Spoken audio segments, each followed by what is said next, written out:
Hello one and all, and welcome to Behind the Glass, your weekly automotive podcast hosted by two rather uninformed enthusiasts. No. I'm Sam from the YouTube channel Seen Through Glass. I'm Tony from Gravelwood Car Sales. And you can watch us each week. We hope you enjoy the episode. I feel like I have turned a corner with the Panamera. Right. I am fully obsessed with it. Oh, you like it now? Dude, I didn't ever dislike it, but I think I was unsure. Because it kept breaking. Well, I did have some issues. And I was just like, I like it, but do I love it? I don't know. And then suddenly, out of nowhere, over the last 10 days, I'm like, God, I love this thing. And it's made me think and maybe even realize that I think there is a definitive fall in love window, or like a period of time that you have to allow yourself to decide whether you really like or dislike a car. Maybe it's in relationships as well. I don't know. But long story short, I think 3 months. Hold on a minute. Hold on. So we spend quite a lot of our time talking to this camera and saying to people, oh, if you like a car in 300 yards. Now you're saying it's 3 months. No. Okay, I know if I'm going to like a car in general, yes, in 300 yards. Agreed, as a test drive. Right. But if you're really going to have a car to keep, to own, once you've bought a car, so you can do the 300-yard test drive. Oh, this thing's amazing. Then you buy it. I think it takes a while for that car to make its way into your soul. Fair. Do you know what I mean? Think of the cars that you've really connected with, the Pista, your GT3 RS, your GT3, various cars that you've become obsessed with. Yeah. How quickly did you go, this thing is just unbelievable? Quite quickly. Really? Yeah. And then I'm just carried on liking it. I think it takes me some time to really, I like things, but to really be like, oh my God, this thing is amazing. I think it takes me some time. But we got very different personalities, mate. Yeah, we do. I mean, you're very slowly. I'm all guns blazing. You are, yeah. Yeah, that'd be all right. Launch it in straight away. I do, yeah, lovely. Yeah. I might admit, so maybe it's a realization I've made about myself rather than about cars in general. I think I just take time to win over. Yeah. You've got to just slowly chip away, as my wife discovered. And vice versa, the other way. She chased me hunted me down and chased me. And finally I gave in. That did not happen, by the way. It was completely the other way round. Flip reverse. Well, anyway, long story short, 3 months? No, maybe I'm longer. How long have I owned that Panamera now? Maybe 6 months. 3 months? You only did it 3 months. Broken for 3 months. I've had it for 6 months, I think. Easily. Yeah. So anyway, I am now 2 feet into that car. What a beast. I adore it, mate. Yeah. I still question the point of the hybrid system. I think if I was to go again, I don't know if I'd have the hybrid. But hybrid systems back then, they're far more advanced now. 2018 this was. Yeah, they're what the bloody hell do they do? Well, no, it's good. I probably get on a full charge 3 miles? No, 22, 24 miles, something like that. But I so rarely fully charge it. Right. So most of the time, I'm just lugging a battery around. Yeah. And then obviously, if I flung it into sport mode, I can charge the battery on the move. Yeah. And sometimes on a long drive, sometimes I'll do that so that when I get to the city, I've got a bit of charge. But it's then I'm using fuel to charge the battery. So long story short, yeah, I don't know. I think I would just have a GTS or a non-hybrid turbo. Okay. So apart from that though, but it is nice when it's silent, when it is in its EV mode. Oh, it's so lovely. Sneak around. We'll have to leave early. Hybrids are the future, mate. They are. This was just very early hybrid tech, I guess. So it's but all in all, love it. And funny enough, on my way here this morning, because listeners, you find us at Gravelwood Car Sales, come to Tony's work today. On my way here, I pulled over Walton-on-Thames High Street, shout out Walton-on-Thames, in front of a crayon Panamera GTS, Sport Turismo. Much nicer than your one. Basically. Yeah. Ran in the shop, got a drink, came back out, and the owner jumped out, knocked on my window. Hello? I said hello. He goes, I watched your video. Oh, my God. I bought a Panamera because of your video. I said, I'm so sorry. Please don't sue me. There's the F-Type all over again. But yeah, basically. Yeah.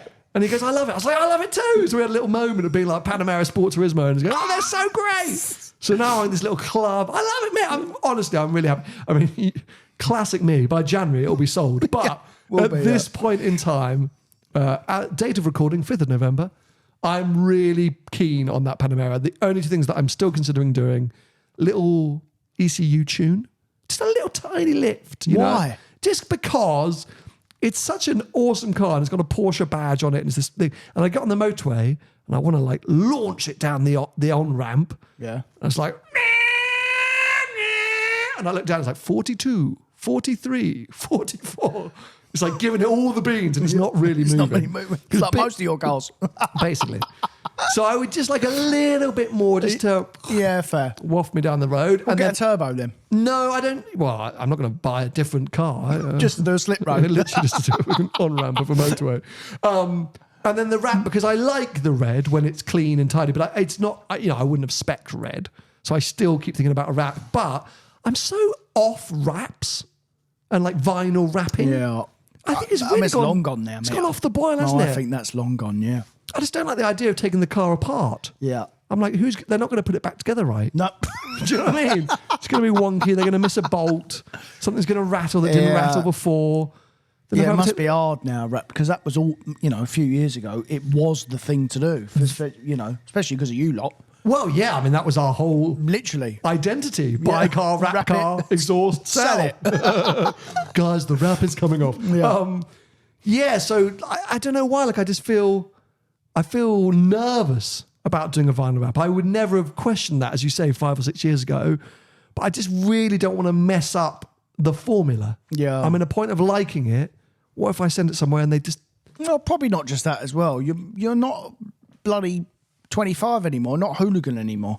You say that, I do want to wrap it ultraviolet purple. Oh, no.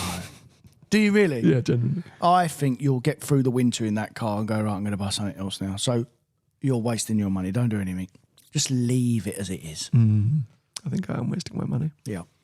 Like you love to do. I do love to do that. You just love wasting money. Someone give me 50 quid. How can I burn this out real quick? Anyway, well, on the theme of Panameras and good Panameras to buy, it's time for another version of Stock Watch. Because, let's bring it up. This one I need you to check out, Tony. Oh my God. Very uniquely spec'd Panamera Sport Turismo Turbo, non-hybrid turbo, is up for sale. Let me just check the dealer. Select Performance and Prestige. Ever heard of them? No. No, not that I actually. In what I can only call as Munich Taxi Yellow. Sick, basically. It does look like vomit. Yeah. It's a very unique colour. Let's see if they've got the colour code here. I should have messaged PTSRS for the colour. He'd know what it is. He would know what it is straight away. I can't find it. It's a wrap. Oh, there we go. We just said it's out. It's in. So if requested, wrap can be removed. And the colour underneath is rhodium silver. Oh, good. Oh, well then remove the wrap. This car's fantastic. Ruined it. No, because it's got a stunning dark brown interior. It's got the Burmester, which is very hard to find in the UK. Very few cars are optioned with it. Look at that interior, mate. Brown leather, unbelievable. Pan roof, all the bits and bobs. It's got a rear entertainment package, all of these different things. So nice. Really like a properly spec car. And as I say, it's the turbo, it's the non-hybrid. It's 30,000 miles at 63 grand. They're advertising it on Auto Trader with a PCP of £991 per month. I don't even know what deposit that includes. That's a £6 grand deposit. I think that's a whip. Fair. I would say, like, you're not getting Porsche warranty. That's the only thing which is at that price. It would be nice to be coming through a Porsche dealer, through the Porsche retail to get the warranty. Don't know if you'd buy one at that money through a Porsche dealer, though. That's the thing. I mean, what year is it? 2018. My car, to be fair, my car was 10 grand less, but it's not a turbo. Yeah. And it had more miles. Yeah. Anyway, long story short, if you're in the market for a Panamera, for me, that's the one. That's the stock watch right there. I think if you got that as a budget, just go and buy an M3 Touring, because that you buy a brand new one. Are they 60 grand? No. But you buy no, they're not 60. They're close. I bet they're 65, 66. As a used car. Oh God. But you probably at six grand deposit, you wouldn't buy a Larry one with all the spec on it. But I bet you wouldn't be far off buying a new one from BMW. What, for 6 grand deposit, a grand a month? Yeah, I bet you wouldn't be far off. I think it'd be 10. Yeah, fair. Because last time I got an M3 quote, it wasn't like, it was like 10 and like 1,200 quid a month. Yeah, fair. They're expensive to finance for a new car, but as a used cash price, definitely buy a used one. Oh, that's a bit worse. But this is the interesting thing. So I spoke to somebody about the M5 Touring who'd gone and driven it on the launch. Yeah. And they said the problem is the M3 Touring is so good now. There were just question marks over the M5 Touring in this country because it's so big and it's so huge and all these things like that. Nothing to do with performance, but the M3 is so capable. Yeah. The thing which I would say that Panamera, it's just got more size, more... Well, that's an M5 rival, essentially. Exactly. Yeah. So... RS6 I think rival. I'd still lead more towards the Panamera, but God, that M3 Touring's good. Anyway, that's my shout of all the Panameras on the market right now. Get rid of that wrap. I did think it was a special order colour, which would have been kind of cool. I was going to be like, it's going to be hit or miss. I get rid of the wrap, and that is a great car there. And just try and get an extended warranty from that. Select performance and prestige. I know what you're going to do right now, aren't you? I'm going to do some promotion. Your stock watch this week comes from... Behind me. Gravelwood Car Sales. So yes, if you're not watching on YouTube and you're listening, we are sitting in the handover bay of Gravelwood Car Sales, which I have to say is pretty fancy today. I walked in here, I completely couldn't believe it. We have got a GLC 43, okay, questionable, but still quite nice little... Don't be like that. No, I guess I don't like those baby I know MGs, you don't know, yeah. And then a GR Yaris, Just super come cool, in, it's a black nice on car, black, yeah. really nice car. And then a 991.1 Yeah. silver. It's not GT silver, is it? GT silver, Oh, yeah. GT silver, Yeah. GTS. Yeah. Which, when you look in the window, it's equipped with a manual gearbox. Rear-wheel drive manual, yeah. Last of the NA. How about that? That is pretty special, and Yeah. they're sought after. You think this is the only one on the market at the moment? But it's the only one, definitely, with that miles anywhere, you know. So a manual rear-wheel drive, Yeah. 901.1. One. Yeah, that is a pretty cool thing. They are quite sort of got the rear seats. Look at Done that. 15,000 miles, that car. Oh my God. Yeah. Yeah, so there's going to be a Porsche forum freaking out about that car. Still quite a lot of money, but How much? I mean, they are what they are now. If it's a 9-year-old Porsche, it's found its feet. How much? Essentially. 75 grand. Oh, that's a lot of money. Yeah. I mean, in the Porsche world, that's probably right, but that's got to start putting you towards 997.2 turbos, I guess. You probably get a 992, higher mileage 992 for that money. 992 what? Carrera S or something. No, but we've got to think about manuals. Well, who cares about manuals? Well, that's the whole reason that anyone would buy that car. Yeah, no, I understand You're that so one. bad but at selling I'm your own stock. No, I'm just trying to tell the truth. We're just comparing what you can get. Take the gearbox out of it. No, but the whole reason you'd buy that car is the gearbox. That is literally at 75 grand, the only reason you're buying that car is because you want a manual, rear-wheel drive, naturally aspirated Porsche. Correct. That's exactly why you'd buy that car. Yeah, that is relatively modern. Because you could probably buy one of them stupid Carrera T things. Did you see there's a new one? What? Did you see there's a new one? Yeah, I know, yeah. I can't deal with People it. have asked us to stop talking about Porsches, so we're going to end it in a second. But I think that is a lot of money. You have to be... Yeah, you have to want everything that we just listed to come. But genuinely, I would definitely rather have that car than a Carrera T at that money. How was the power output there? Do you know? You don't know, do you? 400 or something, bit less, 380. Might be 400, yeah. Yeah, it's nice. Okay. Yeah, because it's an NA car. I'd be like that, mate. No. I don't want to ruin your business, but no, it's great. It's You've cool. already done that. Yeah, it's cool, but that's a lot of money, isn't it? Yes. It's a lot of money. It's for a nerd. Anyway, we're going to start talking about Porsches because apparently a huge part of our audience don't like them. Although they are a huge part of the audience. Yeah. 75% of our audience own Porsches, 25% of them hate them. Yeah. Anyway, we'll move on. I think we should talk about the F1. Yeah. Because we don't talk about it that much. We try and avoid doing so because the internet is not a great place to talk about F1. You just go, God, there's too many opinions. But it feels like Sunday's Grand Prix, Brazilian Grand Prix, probably a big turning point in the season. Maybe it feels like the Drivers' Championship battle is potentially it's got over. done. Yeah. I think it was done anyway. And just quite a seismic race in many ways. Did you watch the whole race live? You Watched it. Watched the whole lot. Qualify and watch the whole lot. Practice the lot. Say what you want about old Max Verstappen. Was quite good, wasn't it? Unbelievable. Unbelievable, Actually, as you know, so I have made clear the fact that I'm not a fan of him in a sporting sense. I don't know the guy. We might be best friends away from the track, but watching the sport I don't enjoy. I'm a fan of his talent. Yeah. I appreciate his talent. This was like a performance for the ages. Like we'll be talking about this for donkey's years. Yeah. He made everyone else look bang average, including Alonso, Hamilton, all the new talent. Just a different level, different league. Yeah. Which he needed to do. It was one of those moments where all the focus and talk was on Norris.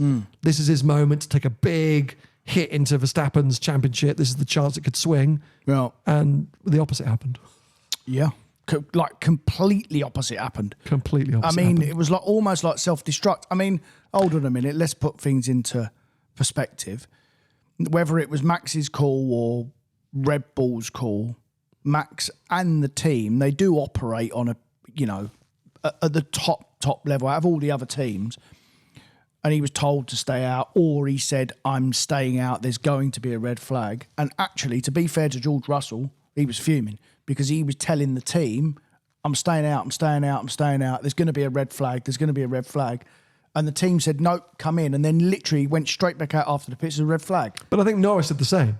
Yeah, fair. I think Norris can play the same. I don't think...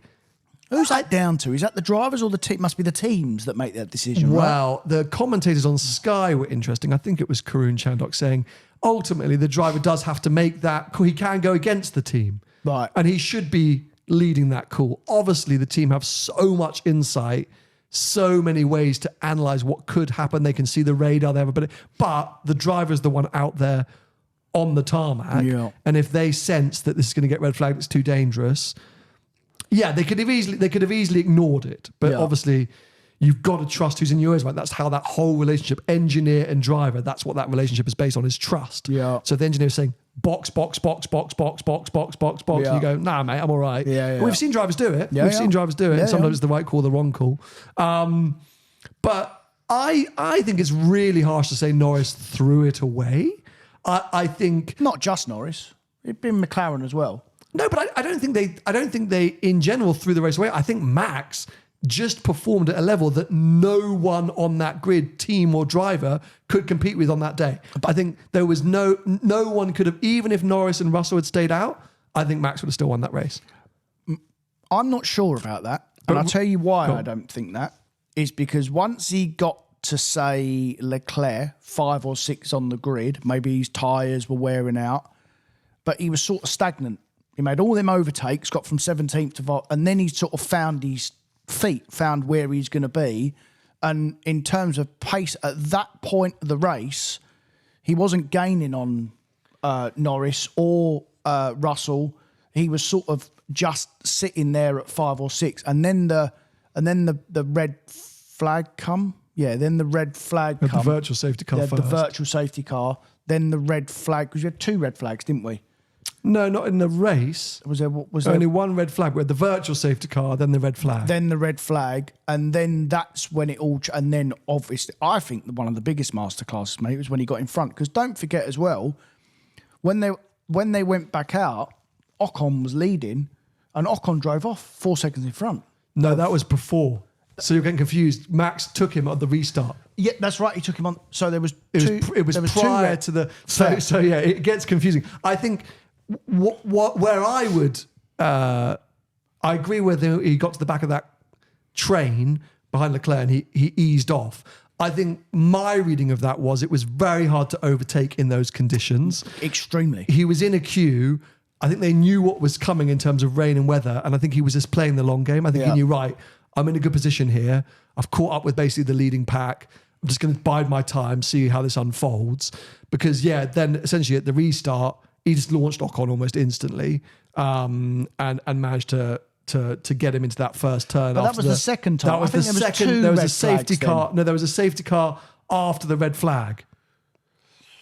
Yeah, but okay, yeah, fine. Because Okay, it was fine. Sainz or who went off? But Ocon definitely. Max was second, and Ocon was first, and he like pulled a gap on him. Yeah, he was pulling up by 4 or 5 seconds. Correct. But then that's when the red flag came out. Correct. And they all bunched up, and then they went again. And I can't remember if Ocon had his moment. I think he had 2 or 3 laps where he was a couple of seconds, but then it was the restart where Max just sent it off the inside and then he was gone. And that's where I think if George and Lando had stayed out front, come in for the red flags, they would have been ahead of Ocon, Verstappen, Gasly. I think that's when Max would have started to make his moves. And I think he probably knew that bit. He probably knew that whether it's Ocon or Norris, I'm going to get them on the restart because it's hard to overtake. Yeah. Once they get moving, if I don't get them now, I'm going to sit behind him again. So maybe that's probably why he just launched him into turn 1. And Pat, the being at the front and having that visibility is the ultimate advantage. Of course. So for all of them and both of them and whatever, that's where we saw Ocon being able to streak away. That's where we saw Max being able to streak away. So it's hard to know if Norris had got out front and had a clear run, would he have been able to stretch out as well? Potentially. But who knows? Doesn't matter. Long story short, it's a very near impossible task for Norris to mount now. So it feels like that's wrapped up. I think it was done anyway. I don't think Max was not going to. I don't think Norris was going to win the championship anyway, personally. But this weekend could have gone the other way. It was his best chance. It was his best chance. He could have walked away with 19 points and 3 races and a sprint to go. Yeah, that would have felt like, okay, it's really on. Yeah. But at this point, considering the reliability of Max and the Red Bull, it feels highly unlikely that it's going to swing. But you never know; it's not over till the fat lady sings. Yep. So we'll wait and see. But yeah, it was exciting and a big moment in the season for sure. Anyway, we wanted to throw our attention to an article on Autocar. It's been a while since we've pulled up an Autocar article, so shout out to them. Because, it's the 5th of November, but they put out an article saying great cars still to come in 2024 and beyond. I thought it was all wrapped up with cars being revealed and launched and stuff. They better hurry up. Apparently not. We mustn't forget we've got a few auto shows still to come. LA Auto Show, I think, is around the corner. A few other bits and bobs. So there are still things to be revealed. And so I thought we'd just work our way through this list, see if we knew about any of these cars and see if any of them excite us. Are you ready? Okay. So Not much excites me these days. No, I know. That's why I'm a bit nervous about this. Anyway, there's something called the Alpine A390, which is, of course, an SUV and an electric one. It's a sister car to the Nissan Ariya, which I have to say I drove a few times and really liked. You liked that car, didn't you? Yeah, it was very good as a kind of entry family electric SUV. Pretty cool. The design language for Alpine, I think, is pretty good. It's a bit like that A290 thing, that little Renault 5 based thing. Yeah. I don't really understand what Alpine are doing in Formula One or outside. Taking all the Nissan stakes and embodying it. Basically, but it's just sort of, it's almost like a design package. Yeah. But anyway, that's cool, I suppose. We've got a whole load of Aston Martin, supposedly. We're expecting the Volante version of the Vantage. Still to come to the convertible version of that. I saw one of them on the road the other day. What? The Vantage. What do you think? I liked it, mate. Yeah, it's very good looking, right? It's because I'm getting a bit older, but I look at Aston Martins more and more now. They appeal to me more. So I'm going to buy one, but I literally spent 15 minutes on the phone to Matt at Aston Martin Bristol on the way here. I spoke to him a few times. Oh, yeah. Talking about cars and things like that. And we spoke about the Vantage and the DB. DB12, unbelievable. Yeah. I would, hands down, I would have one of those over a Bentley Continental GT. And for me to say that, big statement. Yeah, very big statement, yeah. The Vantage, I don't know why, leaves me a little bit cold. The Vantage is the one that I wouldn't have the DB12. I'd have the Vantage. Yeah. Mate, you get a DB12, I get a Vantage. Yeah, we could do that. What about the Vanquish? Do you like the look of that? No, we had an argument about that a couple of weeks ago. We did. Yeah. But yeah, that new Vantage is good looking. I will not deny that. Loads of presence on the road. Looks way more beefy than the. What's wider? Oh, there it's you got go. stance. It is wider then. It is wider. Yeah. Oh, there you go. Then. That's probably why it felt beefier. Apparently, the Valhalla is imminent. I kind of forgotten about the Valhalla, the baby Valkyrie. Yeah. Apparently, that's anyway around the corner, and there's an AMR version coming as well. So that'd be good. That'd be cool. Yeah. I forgot about it. Is that 600 odd grand, 700 grand, something like that? Was it more than The that? AMR version. No. The normal. Well, the AMR version is expected to be €5 million. But wait a minute. What that The Valhalla? Valhalla is supposed to be the baby Valkyrie, isn't it? Yeah. Let's go. How can that be anywhere near? Valhalla price. Can't be over £1 million. Oh, mate. Yes, it Really? Can. Yes, it can. No, it's doing me things about Aston Martin. No, it's called Assassin's Creed. Aston. Because I remember when they first said they were going to do them cars at Geneva. I know, the 3 cars. Yeah, and I was there. I was there too, man. You was there too, yeah. I was there. And Andy Palmer was on the thing, bloody saying what was what. 580 grand Yeah, they are. for the Valhalla. Yeah, I'll have one. Entered production in 2023. Right. 5 years later, and it's bloody shit. I mean, what happened to their watch? I wonder where that is then. Interesting. Yeah, what's happened to that car? That's actually a bit weird. I'd basically forgotten all about that car because it got unveiled in like 2018 or 17 or something like that. Every time Stroll goes in the wall, they Yeah. Oh, God. There goes our Valhalla budget. Yeah, I'd totally forgotten about that thing. They reckon that there's going to be a V12 in that new shape Vantage. Nice. Been spied testing at the Nürburgring, they believe. Vanquish Volante. Then we get into the load of Audis. Yeah. So they're saying there's going to be the new Q7. Yeah. Because there's a new design language at Audi, isn't there? Yeah. They've got that kind of new front end, which is all in line with the e-tron stuff. And Yeah. it's kind of a... yeah. Why do we feel weird about Audi at the minute? But it's not their turn, mate. No, they're a bit lost, aren't they? Yeah. Lost They'll in be the back, wilderness. But yeah, this is what happens. I don't know what they're When's the new... Here we go. RS6 e-tron. As an electric-powered rival to the likes of the i5 M60. Yeah. Surely there'll be a combustion version as well. There's a new there? S5 as well. But it's a saloon Yeah, because there's no A4 anymore. It's gone. because it's now It's an e-tron. A5. I'm so confused because the even numbers are for the electric cars Yeah. and the odd numbers are for the combustion engine Yeah. cars. That's it. So the RS7 will be combustion engine Yeah. and the RS6 will be an electric. It's a disaster, mate. It's a disaster. I don't know what they do. I feel sorry for these companies. Yeah. It's all going to go tits up. Yeah. This, though, I'm obsessed with. Audi Q6 Sportback 4x4 Dakar. Electric. The large Q8 e-tron SUV got itself a Dakar special version in 2024, and now it seems the smaller Q6 e-tron is getting one as well. Designed to celebrate Audi's involvement in the famous Dakar rally race, the car we spotted testing has major ground clearance and is fitted with Toyo open country tyres designed for major off-roading. Sign me up. Is that a coupe type or an SUV type thing? It's a coupe SUV. Yeah. So it's a Q5 basically, but it's coupe Q5. It's called a Q6 now. I know, yeah. Just to clarify. Q5 coupe. It's a bloody Q6. I mean, Q6 e-tron. oh my God. An electric off-roader. To me, that just sounds like being stranded in the desert. Do you know what I mean? I understand the instant torque benefits and the motors on each axle or motors on each wheel. I bet it's great to drive off-road. Yeah. Until you suddenly go, oh God, I've got 2 miles left of range. Yeah.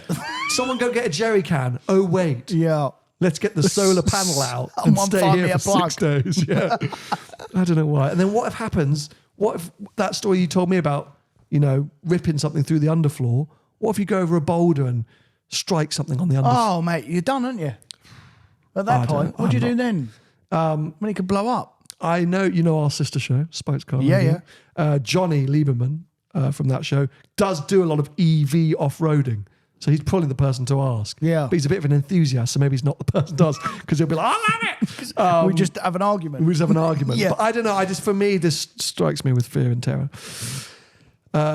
More Audis that I don't think we care about. Q3s, Q5s. There's a load of Audis coming. Like there's a Mostly electric, right? Big, low. No, everything. Everything. A7s, A3s, Q3s, Q5. Oh my God. Maybe that's why they need to catch up. Maybe that's what we're waiting for. Yeah. We've got the BMW electric M3, M4 thing coming. Oh, wow. The i4M or the... Right. So, because the next version of the M3 is supposedly going to be EV. Right. For now. Oh, yeah. So apparently that's the way they've been spy testing the i4M EV. God you help us, mate. cannot catch your breath, can you? God help us. I mean, what is this world? But here we go. Wait, what about this? M3CS Touring. Lovely. That's Perfect. yeah. That'll do. We've been waiting for that for a while, haven't we? Would you buy one? I'd change my car for You that. would, wouldn't Yeah, you? I would, yeah. You go straight in. That is actually basically your dream car. You could get rid of the GT3. No. Yeah. No, mate. No. I wouldn't. Oh, no chance, mate. That's just a stupid thing to do. But it would be a very, would be very good perfect. car, yeah. A Yeah. lot of cash, I bet. Yeah. If you get one, can you get Larry on the spec? Can we spec it together? Yeah, we can, but I wouldn't buy a new one, mate. I've already done my shirt on. The problem is with the current car I've got, I've done my shirt on it, and now I've done 20 miles in it since I've come back from Austria. Right. So I don't use it. No. I don't. You're know, like me. You only use your cars for road trips. I literally don't know when I'm going to use it again. I've been out for dinner in it twice. Just sits at home. A bit pointless, isn't £1,000 a month it cost me. Sits at home. Don't do anything with it. I mean, what do I do? Should I just sell it? But I can't sell it because I'm going to do my do-balls. Yeah, but you're always going to do your do-balls, aren't you? It's always going to be the cheapest one on the market because you just... So I might as well keep it. But you don't use it. But I will use it at some point again another time. It's a problem, isn't it? It is a problem. It's like, what do I advise you? I don't know. Like, I think it's cool. I think it suits you. I'm surprised you use it so little, but I just got no need for it at I get the moment. mentality. Well, you use the truck. Yeah. You use the truck, and in this country, at this time of year, bash down country lanes, drive over old people. Like, that's what you do. Well, my missus has got a car, so sometimes we go in that car. Do you? What's she got in the end? Because I remember you went shopping. What did she get? She has got a... It's going to make me laugh. No. Because no, go on. It's normal car. I know, that's why I like the idea of you She's going got in it. a fully loaded... fully loaded... Tick every box. I can imagine you walking into the dealer saying, tick every box. She's got a fully loaded Focus. Wow. Yeah. What engine's that? It's diesel one. 1.5 diesel. Mate, I love the idea of you in the passenger seat of a diesel Focus going out for dinner. No, I drive it. Yeah. No, we don't go out for dinner. We just stop if we got to go to the shops. Yeah. It's basically what car's first on the drive. Sometimes it's not the BMW. Oh, I really want someone to get like a spy shot of you because your face. Yes, I'm fuming. But it's all right. Like if I got to walk the dogs, Then or why I just don't you got to take go the to the M3? shop. Because it's at the back of the drive, mate. It's a pain in the. I've got to move 2 cars to get it out. Of It's your a pain in massive the arse. 6-mile drive. And it's not one of your stately homes, not one of your uncle's houses. No, but mate, it's a pain in the arse. So I just literally take what's first on the drive, and that's either my girlfriend's car or the truck. Mostly the truck. Yeah. No, the truck I get. The diesel Focus. I adore that. Not for a nice car. I like driving it. Mate, I don't know what's happened to me. It's like the four-man tour. You know, they're so good now. Yeah. Like your everyday family cars, fully loaded with tech, as you say. They got all the options. Yeah. Literally. Easy to drive. They're just lovely. They're just lovely. Okay, let's continue our list. BMW M. So BMW M Motorsport is currently developing a new entry-level model for the 2026 motorsport season. Exact details about the new model are not yet known, but a prototype has now been spotted for the first time at the Nürburgring. So there's a chance that we might see a homologation version, which is kind of likely to replace or be an M2 kind of thing. Ooh. So that could be interesting. Yeah. Watch the space. New X5 is on the way. A Corvette C8 Zora. I mean, it doesn't really enter our world, I don't think. Might make it into Europe, who knows. A few Cupras, a Citroen. I like them Cupra things. I like this. This is the Cupra Raval, which is based on a Volkswagen ID2. Do you want me to keep talking? No. Is that an electric car? Yeah. I'm not interested. Yeah. No, So I'm sort of skipping past the cars that I don't think So that's all of them. you're going to be nice about. Here we go. Ferrari EV. No. Ferrari hasn't said what form its first EV will take, but it will feature in-house batteries, motors, and electronics. The CEO has driven a prototype, but would only say, "I like it a lot." I mean, he would say that. That is though, an wouldn't he? unbelievable quote. The Ferrari CEO has said, "I like it a lot," Yeah. when speaking about their new EV. He's not going to say. He's not going to say this is a partnership. But we're going to make it anyway, is he? Okay, so let me put you on the spot. Yeah. If you are Ferrari Yeah. and you're making an EV, Yeah. do you make an Pininfarina Battista, a Lotus, a Via? Do you make a EV hypercar, or do you make an EV SUV / Taycan rival? That one. I think they would sell a Ferrari Taycan like hotcakes. But that's like that's almost a GT4 Lusso, right? Yeah, it's a Purosangue rival. Yeah. But if you sit and you have the Purosangue or an EV, I mean, because I don't think, and maybe Porsche proved this with the Mission X and various other manufacturers have proved this, Rimac mostly.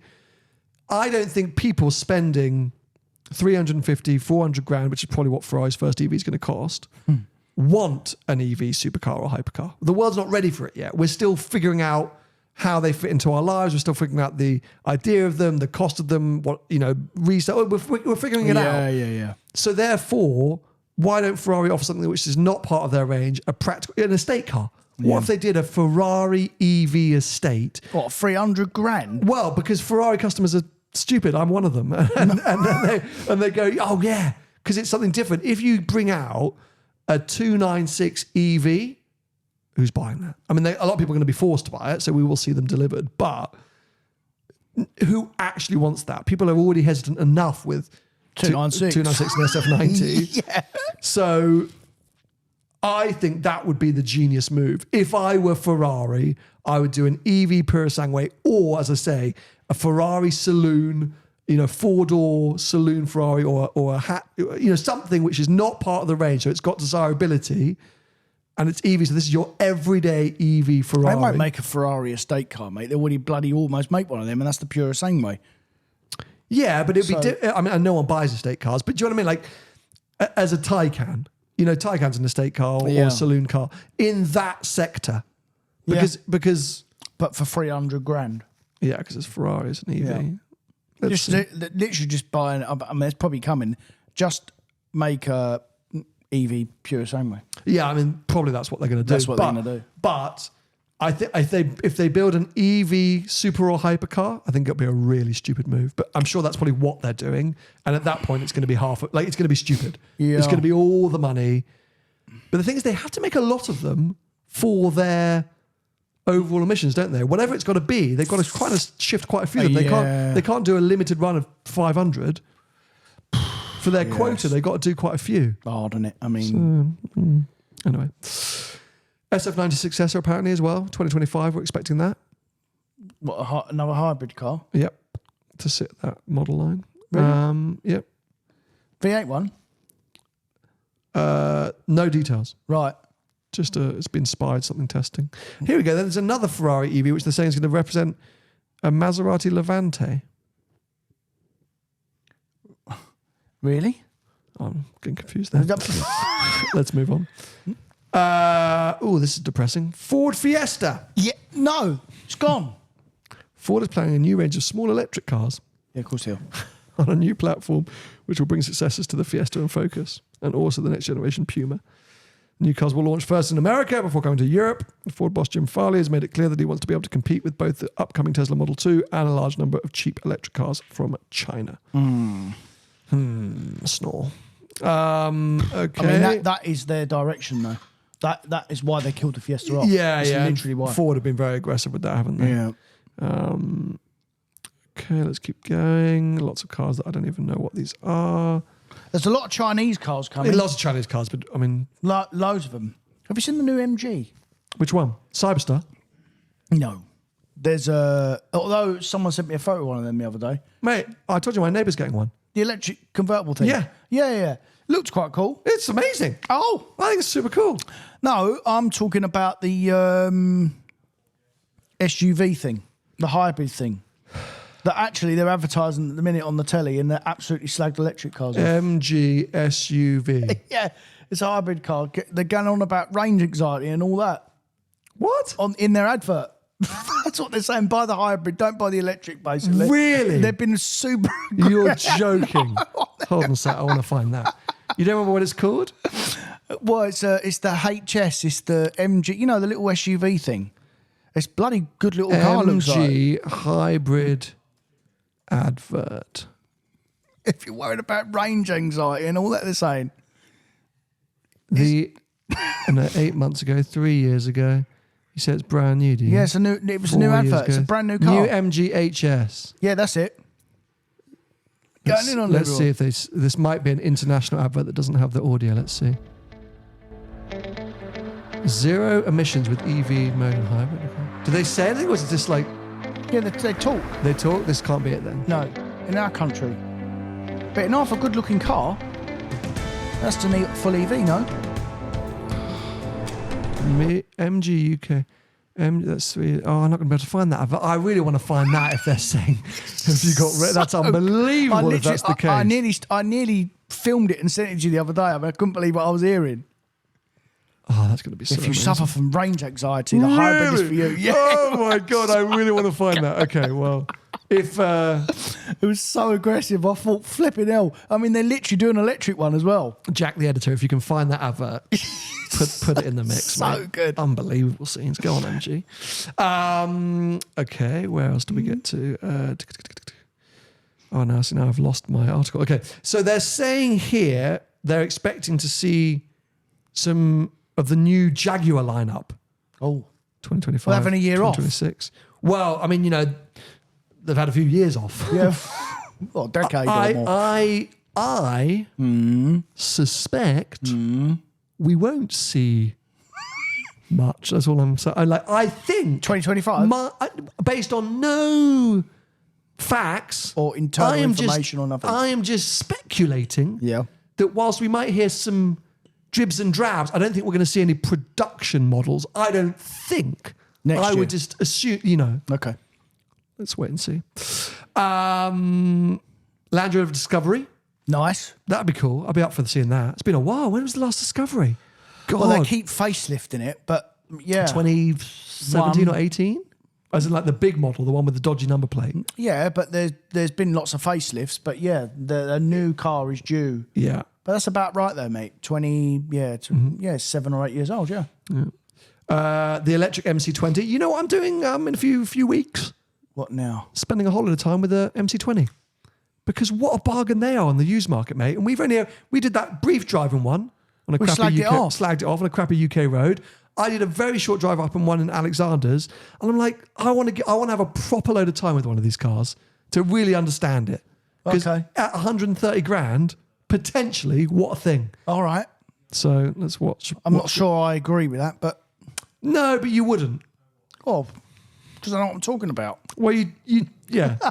But you spend your life going on journalists specifically saying how on earth they think that they can tell what these cars are like after 10 minutes of driving it down the road. I have a lot of respect for journalists, actually, by the way, but I don't always necessarily agree with what they say. It's fair enough. And you're doing exactly what you claim that they do, which shouldn't be always taken for gold, which was you drove the car for 10 minutes on a bumpy British B road. Yeah. So what are you going to do then? That's what you do for a living. 500 miles. It's going to get coffee. Literally. That's your burger. That's your burger, yeah. I was supposed to be driving it down to Spain. Right. But they said, don't do that because you won't make it. Well, no, obviously there's been these horrific events in Spain, which I don't feel in a position to even talk about. But we do have Spanish listeners. And if anyone's been affected by the horrific floods in that part of the world, I don't even, my heart Our can't thoughts go out to you. Well, yeah, that's the least of it. And there's still struggle going on. So anyway, let's move on because, as I say, I can't imagine the pain that is happening in that part of the world. AMG CLE 63. So the CLE has replaced the C and the E. Yeah. So, or not the C and the E. What did this? Yeah, the E63 is gone. Yeah, it was the a E Coupe. Yeah. So this is like the old CLK. Yeah. It's now called the CLE. Yeah, which is basically a C63. Yeah. Well, we've now got the CLE 63. Yeah, well, that'd be nice. We've only seen the 55 version so far. Now we're getting the 63 version. With a V8 in it. I guess. Yeah, where's the 2 litre then? No. It's the straight 6. Twin turboed 3 litre straight 6. 63? Mm-hmm. Not the 2 litre that's in 2 saloons. What, the hybrid thing? Yeah. It's died a death. It's in the GLC, what isn't it? What happened to that car, mate? It's just died. Where's all the tech? It's in the GLC. They've put it in the GLC. They took your advice, did they? I think it went in the GLC, yeah. I think it went in the GLC. Right. Do you know that? Or you just sort of just doing what I do, talk complete nonsense? So let's fact check ourselves. GLC 63 engine. 2-litre 4-cylinder electric.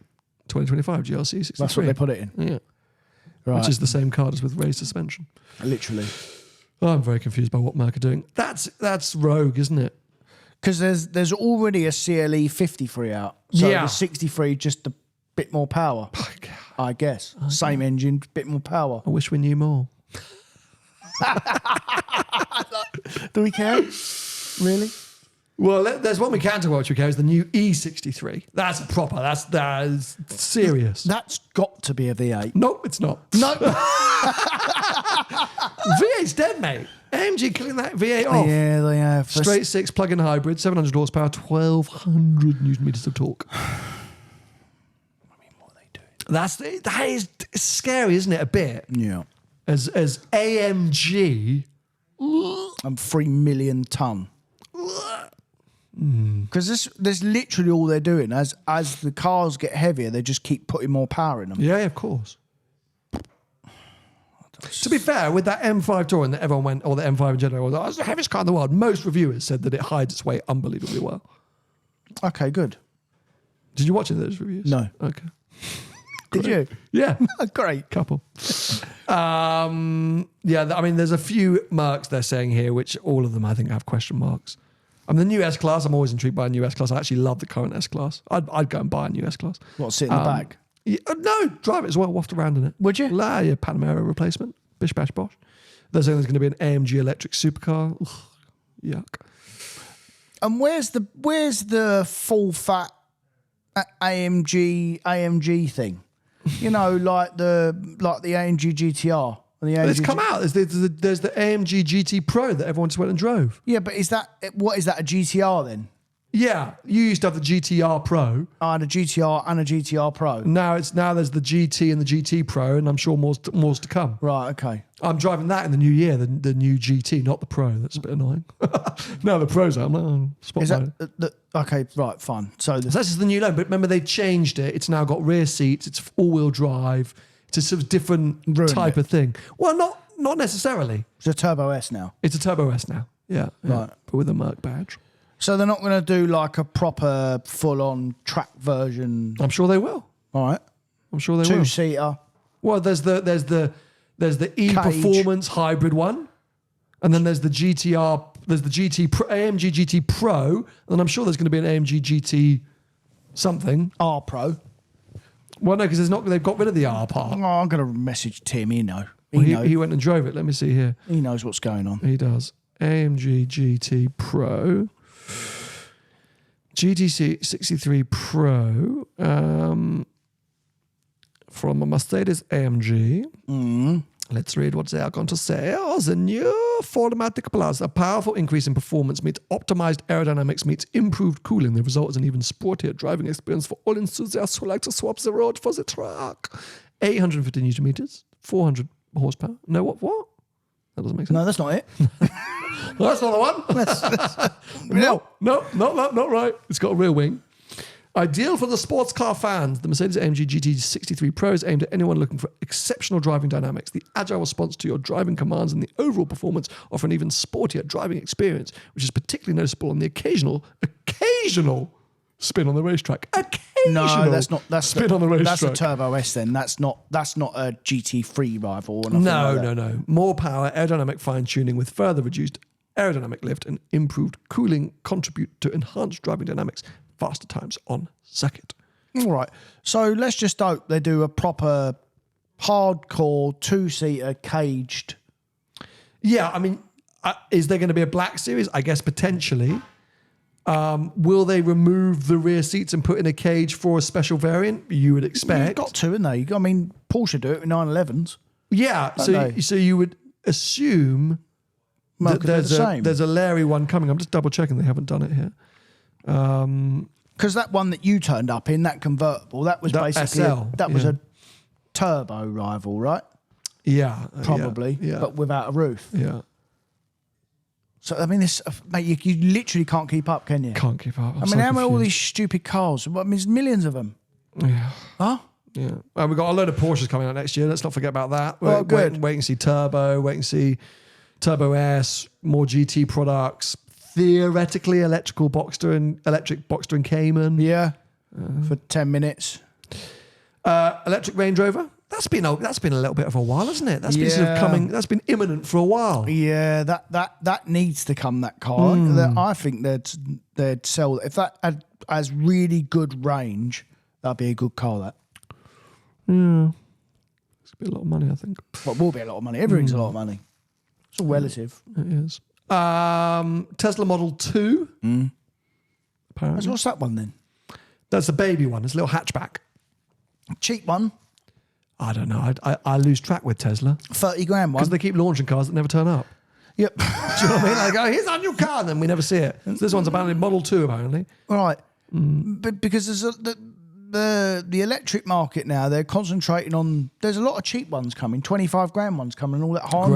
Hyundai bringing one out. Sure. Mini one. Yeah. 200 mile range-ish, 220 mile range. That's what we need. That's all right. Inner city commuter. If your commute is 100 miles a day, bish bash bosh. Yeah. Plug it in each night. Away you go. Yeah. Toyota Supra GRMN. Toyota Supra. So a hardcore M2-esque Supra. Oh, that's good. That would be wicked, wouldn't it? Yeah. I would be a big fan of that. Is that coming? GR Yaris sitting right behind me here in your handover bay. It's going to be that treatment, but to the Supra, which obviously is like the Z4 M40i. It's like an plus. M Light. Yeah. So that could be really cool, I think. Yeah, that would be a good car. Yeah, so that's supposed to be coming. Well, hold on a minute as well. There's talks about, this should probably go over your head a bit. I don't know if you'll remember this car. Do you remember the Celica Turbo? They done a Larry one of them. Well, I remember GT Celica. thing. Sure. GT4. It was, I think that's what it was called. Celica GT4, which is basically a four-wheel drive road rally. car. It was a rally. Wasn't it a sort of homologation rally car? Homologated it. Yeah, I think that's what it was called, a GT4. Yeah. So there are lots of shots going around at the moment of GT86 with a Corolla 300 horsepower engine in it. I mean, they've got to make that car, mate. That'd be a proper little thing. Proper Larry. I mean, I'm all for what Toyota are doing at the moment. Yeah. They put their foot back in F1 with Haas. Yeah. Like, we know that this GR badge has been so strong. Spoke about it when Corolla's coming JM here. came on. Corolla's coming here. The Corolla's coming here. Is it? Yeah, well, GR Corolla. I'm pretty sure it's coming here. Really? Yes. Coming to Europe. I wish I knew more about cars. Okay. There is supposedly the Toyota Lexus GT3 race car thing.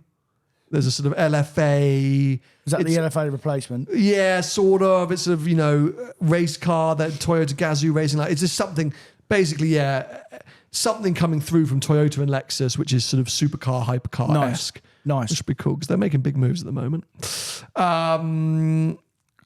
Here you go. Toyota GR Corolla GRMN. So the main visual difference will be a much larger rear wing on the GRMN. We are expected to see both in Europe and North America. Yeah. You got a phone call, mate? Not a phone call, no. Right. Well, I did have a phone call, but I sort of missed it 14 minutes ago. Right. I mean, I'm very professional. Stick to the task. Last one to mention, return of the Volkswagen Scirocco. What do you guess that's going to be all about? Oh, what? It's a Golf with a skirt. It's going to be electric, isn't it? Oh, no. Yeah.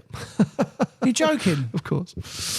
Okay, well, there we go. I mean, to be fair, they're right auto cars. A handful of cars there to be excited about. Some of them, yeah. Some of them, Some of them, who cares? not on our radar. But that's always been the case. Yeah. You That's know, right? that's the world right now as well. Yeah. No, just like go back 20 years. There's some cars you go, oh, Yeah. no thanks.